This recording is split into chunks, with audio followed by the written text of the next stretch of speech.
ने वामन भगवान को देखा, कहा वाह कितना सुंदर बालक है, ऐसा मेरा होता तो दूध पिलाती। और जब 3 पग भूमि 2 पग में सब नाप कर तीसरा पग राजा बलि के मस्तक पे रखा, सब कुछ नाप लिया,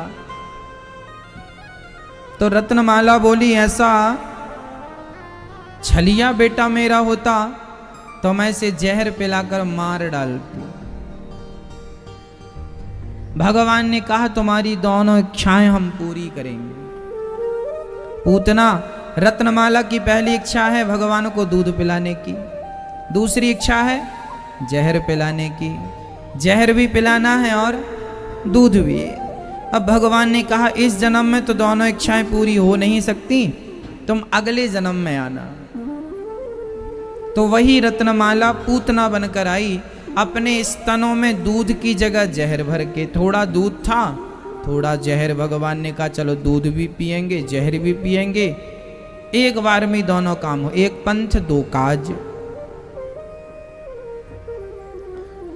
राजा बलि की बेटी रत्नमाला जिनके यहाँ वामन भगवान गए थे 3 पग भूमि का दान लेने। अच्छा, आप लोगों ने भूमि दान किया कि नहीं? नहीं।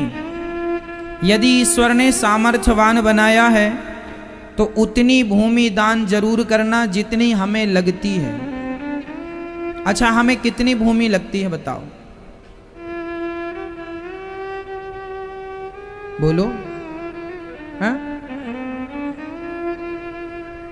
हम सभी को केवल उतनी भूमि लगती है जितने में हम सो जाते हैं।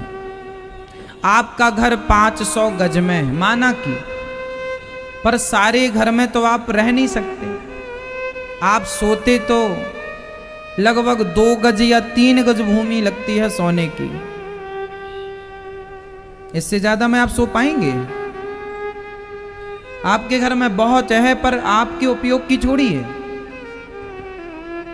कुछ खाली पड़ी है, कुछ कबाड़ रखा है, कुछ रखा है। आपको तो उतनी चीज जितने में आप सो जाएं, और जब मरेंगे तो भी उतनी जगह कब्र होगी।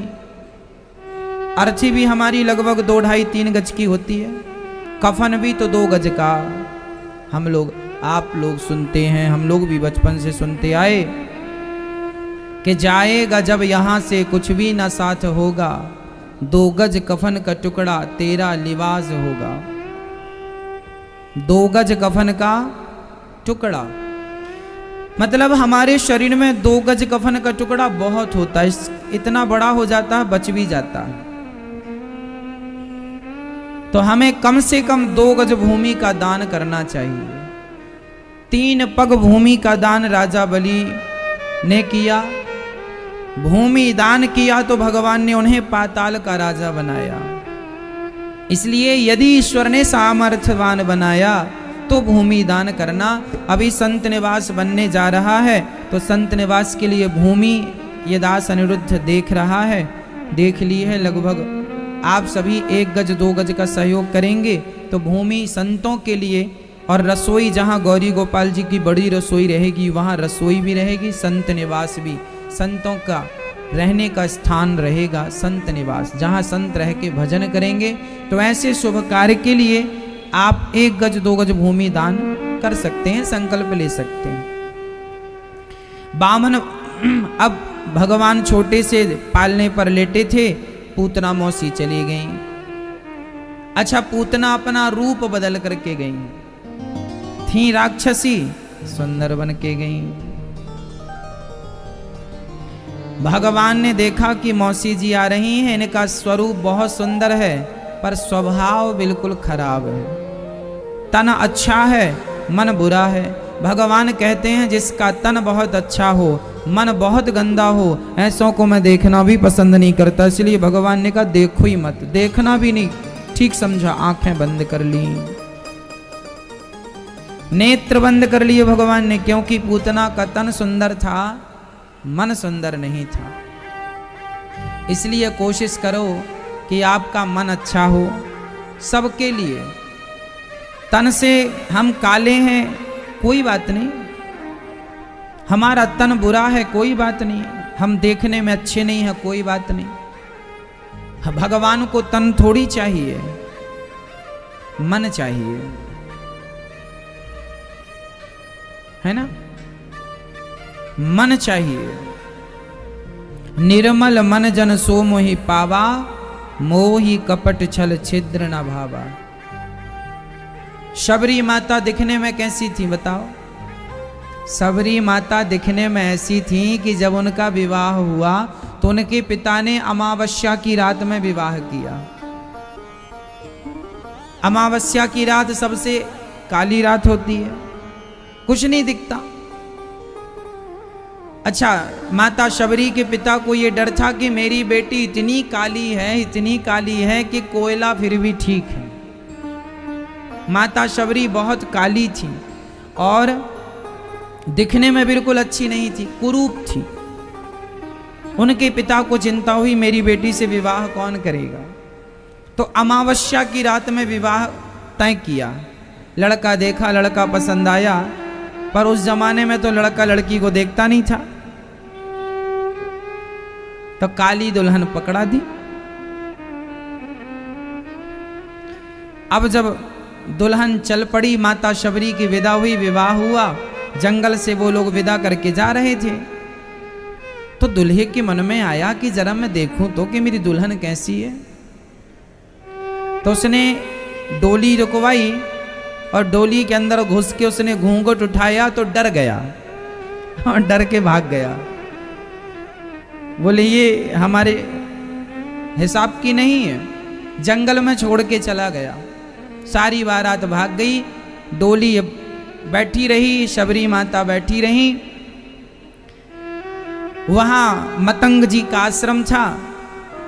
अब उन्होंने कहा पिता के घर क्या करूं जाके, ससुराल क्या करूं जाके। बड़ी भोली, बड़ी सरल, बड़ी सीधी शबरी पेड़ के पीछे छिपी रहती, कुछ फल फूल खा लेती, पानी पी लेती। जिस रास्ते से संत जाया करते उस रास्ते पर वो झाड़ू लगाया करती थी कि संतों के पांव में कांटा ना चुभ जाए। ये संत यहाँ रोज जाते हैं नहाने के लिए, पुष्प तोड़ने के लिए, तो वो झाड़ू लगाती। एक दिन कोई संत ने देखा कि हमारा रास्ता साफ सुथरा मिलता है, कौन है? तो किसी की नजर पड़ गई कि कोई महिला है। तो संतों ने गुरुजी से शिकायत की कि हमारे रास्ते में कोई महिला आती है और वह झाड़ू लगाती है। गुरुजी ने कहा कौन है, पकड़ के लाओ। तो संतों ने पकड़ लिया, जाके मतंग जी के सामने पेशी की, खड़ा किया। क्यों, कौन हो तुम? शबरी इतनी भोली थी, इतनी सीधी थी कि बेचारी को खुद के बारे में नहीं पता। गुरुजी मैं कौन हूं, मैं नहीं जानती। कौन हूं, क्या हूं, कहां से आई हूं, कुछ नहीं पता। ना गांव का पता, ना घर का पता, ना खुद का पता। कहां जाऊं गुरुजी, आप अपने चरणों में स्थान दे दो। मतंग जी ने कहा अच्छा ठीक है, यहीं रहना, प्रसाद पा लिया करो और सेवा किया करो संतों की। कुछ संतों ने विरोध करना शुरू कर दिया, अरे संतों के बीच में ये महिला कैसी रहेगी, कैसी रहेगी, अच्छा नहीं होगा। सबने विरोध किया मतंग जी का, पर मतंग जी ने कहा कोई बात नहीं, हम इसे अपनी बेटी के तौर पर रख सकते हैं। मतंग जी ने अपनी बेटी बना ली और मंत्र दे दिया, बेटी बोलो, बोलो राम, बोलो सीताराम, बोलो सीताराम। शबरी बस सीताराम सीताराम सीताराम सीताराम सीताराम गुरुजी ने सिखाया, सीख गई और सारी जिंदगी गुरुजी ने कहा बस यही जाप करना। बस शबरी ने कुछ याद नहीं रखा, गुरुजी के वचन याद रखे, झाड़ू लगाती जाए, सीताराम सीताराम सीताराम सीताराम सीताराम सीताराम। एक दिन गुरुजी की मृत्यु का समय आ गया, मतंग जी मरने लगे। तो शबरी बोली गुरुजी कहाँ जा रहे हो? गुरुजी बोले बेटा यात्रा पूरी हो गई, अब भगवान के घर जा रहे हैं। शबरी बोली तो गुरुजी हमें भी अपने साथ ले चलो। इतनी भोली थी कि बेचारी ये भी नहीं जानती थी कि आदमी मर रहा है, कैसे मर रहा, बोल रही है हमें भी साथ ले चलो। गुरुजी ने कहा बेटा तुम साथ ना जाओ, तुम एक काम करना, सीताराम सीताराम जपना तुम्हें यहीं भगवान का दर्शन होगा। गुरुजी हम कहाँ जाएंगे भगवान का दर्शन करने? गुरुजी ने कहा तुझे कहीं नहीं जाना, तेरे जैसे भक्त के पास तो स्वयं भगवान दर्शन करने आते हैं, तू मत जाना कहीं, तू यहीं रहना। कह के गुरुजी ने शरीर पूरा किया। और राम जी जब आए 14 साल के वनवास, आप लोग सवाल करते हैं ना महाराज जी भगवान को 14 साल का ही वनवास क्यों हुआ? सच कहता हूं राम जी को वनवास इसलिए हुआ क्योंकि राम जी को उस समय 14 साल का वनवास तो इसलिए हुआ क्योंकि उस समय रावण की आयु केवल 14 साल शेष रह गई थी। जिस दिन राम जी वनवास गए उस दिन से रावण की आयु 14 साल बची, इसलिए 14 साल का वनवास हुआ। कारण दूसरा, राम जी का वनवास क्यों हुआ? राम जी का वनवास सच्ची कहता हूं रावण को मारने के लिए नहीं, बाली को मारने के लिए नहीं, बल्कि माता शबरी को दर्शन देने के लिए हुआ था। यदि राम जी वनवास ना जाते तो शबरी के पास कैसे जाते, फिर दर्शन कैसे होता? इसलिए ये माता शबरी जिसका रूप अच्छा नहीं, रंग अच्छा नहीं, अरे रूप रंग तो छोड़ दो, कोई ज्ञान भी तो नहीं था। कोई ज्ञान था? ना वेदों का ज्ञान, ना पुराणों का ज्ञान, ना उपनिषद का ज्ञान, हमें तो कुछ भी ज्ञान नहीं है, कोई ज्ञान नहीं मैया। इसलिए कहता हूं जब तुम्हें कोई ज्ञान ना हो, जब कोई साधन ना हो, तो एक ही आसरा है, एक ही सहारा है, केवल भगवान का नाम, केवल नाम, सिंपल सरल, सीताराम सीताराम, राधे श्याम, श्रीमन नारायण श्रीमन, कुछ भी एक नाम पकड़ लो बस। सबरी का बुढ़ापा आ गया, आंखों में अब थोड़ा कम दिखने लगा, रोने लग गई। पता नहीं मैं अंधी हो गई और तब राम जी आए तो मैं देखूंगी कैसे? तो कौआ बैठता पेड़ पर तो शबरी कहने लगते,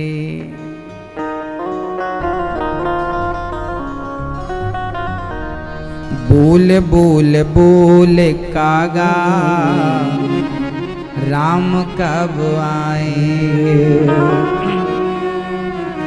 बोल बोल बोल कागा राम कब आएंगे?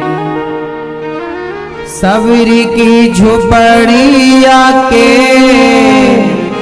भाग खोल जाएंगे, शबरी की झोपड़िया के भाग खोल जाएंगे। बोल बोल बोल कागा राम कब आएंगे? किसी ने कहा राम जी आएंगे तो क्या करेगी? राम जी आएंगे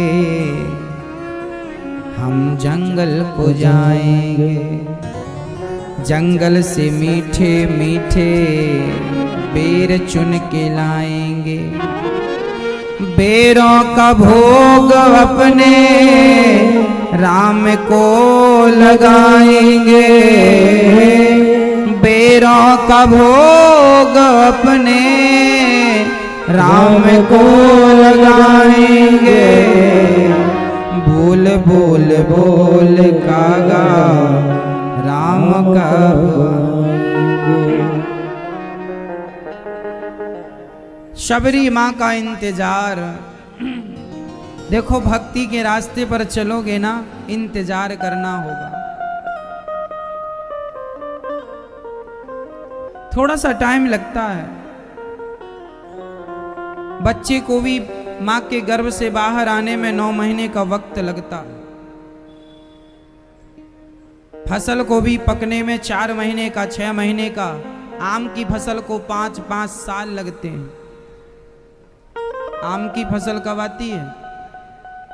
आज आम का पेड़ लगाया है, 5 साल में उसमें फल लगेगा, हाँ या ना? आम की फसल तैयार होने में 5 वर्ष लगता है। पहली फसल 5 साल में आती है, फिर तो हर साल कंटिन्यू हो जाती है। टाइम लगता है। कोई कहे कि आज ही हम राम राम जपें और आज ही मिल जाए ना, थोड़ा सा समय लगेगा, बस उस समय जो समय लग रहा है उस समय को आपको श्रद्धा पूर्वक वो समय गुजारना, विश्वास पूर्वक वो समय गुजारना। ऐसा नहीं कि भगवान नहीं मिल रहे, अरे छोड़ो भक्ति, ये लो अपनी कंठी, ये लो अपनी माला, हमें नहीं करना, हमें नहीं ठीक लग रहा। कर तो रहे थे, क्या मिला? आपने तब छोड़ दिया जब बिल्कुल आपको फल मिलने ही वाला था। एक आदमी ने एक पत्थर में 100 हथौड़े मारे, एक नहीं 100 हथौड़ी मारा उसने जोर जोर से। बड़ा पत्थर था, तोड़ना चाह रहा था, 100 हथौड़ा मार दिया उसने, लेकिन पत्थर नहीं टूटा। वो आदमी परेशान हो गया, थक गया, ना ये तो टूटता ही नहीं है, चलो अब नहीं तोड़ता, दूसरा काम करूंगा। जाने लगा, तब वहां से एक साधु गुजरे। साधु ने कहा क्या हुआ? अरे महात्मा जी क्या बताएं, हमने 100 बार इसमें जोर से प्रहार किया, 100 चोट लगाई, ये पत्थर टूटता ही नहीं। महात्मा जी ने कहा ला मैं एक चोट मारता हूं। महात्मा जी ने उठाई और जोर से एक चोट मारी, पत्थर 2 टुकड़े हो गया।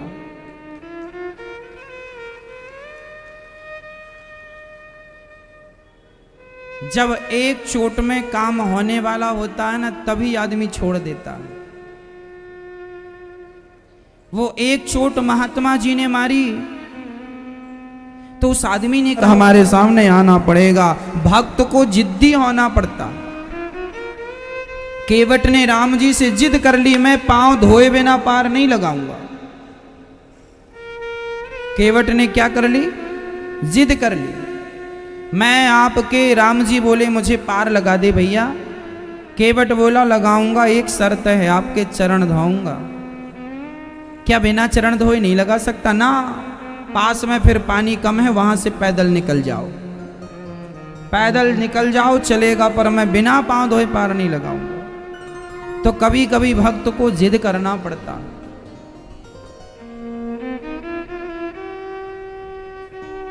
यदि हम जिद कर गए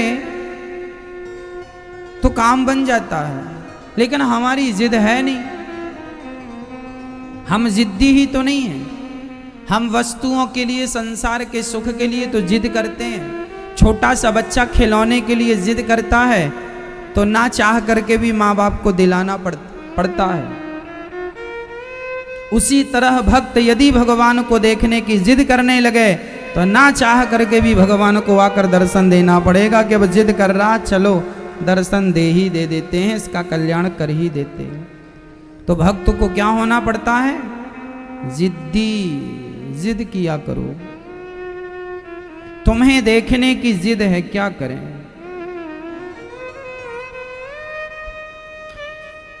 पूतना मौसी आई, भगवान ने नेत्र बंद कर लिए। भगवान ने कहा मैं देखना भी पसंद नहीं करूंगा, क्योंकि पूतना का तन बहुत अच्छा है, मन बहुत गंदा है।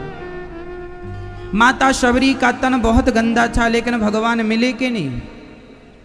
अच्छा, जटायु का शरीर बहुत अच्छा था,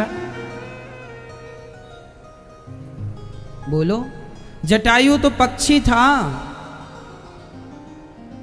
ना, लेकिन जटायु पक्षी को राम जी मिले कि नहीं? जटायु के जब पंख कट गए तो किसी ने जटायु से कहा, जटायु अभी तो पंख थे तो तुम जा सकते थे राम जी के पास, अब तो पंख नहीं है, तुम कैसे जाओगे राम जी के पास?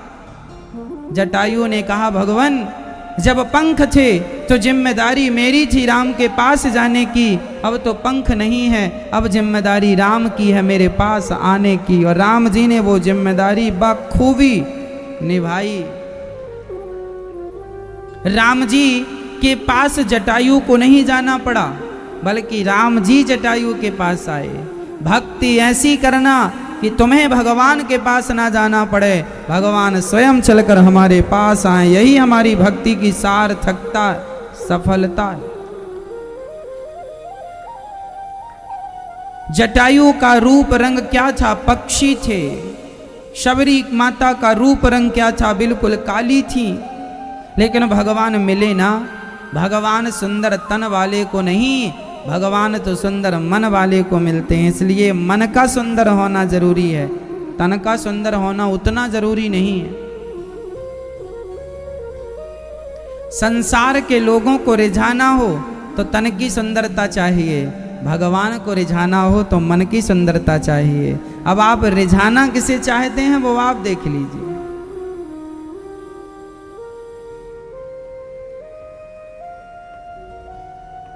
सुग्रीव की सूरत कैसी थी?